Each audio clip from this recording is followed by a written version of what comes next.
大家好，我是小天。今天有客户打电话说他们家有一个洗衣机啊，一边洗一边就进水啊。你看了，它一边洗，这边还在流水。它这边模式打这个快洗啊。像这种情况的话，他们家断这个水啊，只能够由这个水龙头来控制了。关掉以后它就不进水了。其实像这种毛病的话，它就两个问题啊，要么就是它的电脑板损坏了，要么就是它的进水阀坏了，就这两个原因啊。然后这两种原因我们怎么判断呢？我们把这水龙头打开，它这里在进水了，对吧？我们把他们家的插头拔掉。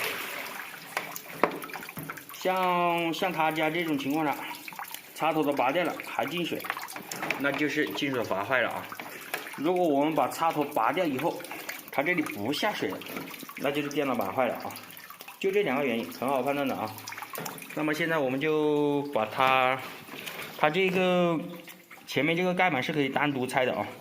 那么我们就只需要把这个螺丝还有那个螺丝拆了，然后把这个进水阀给它换一个就可以了啊。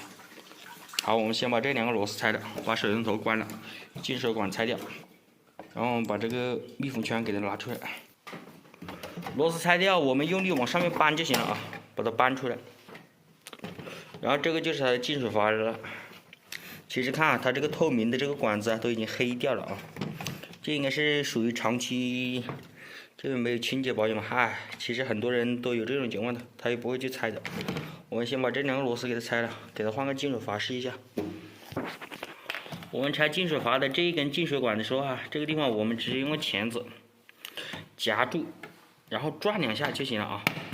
大家如果怕损坏的话，最好包一块布，再去夹转动，因为它这个进水管是很薄的啊，它是打了胶的。我们转两圈，把这个进水阀给它拔出来。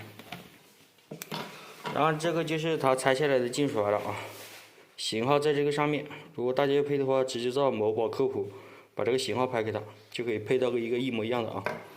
然后我们给个原装的给它装上去，原装货啊。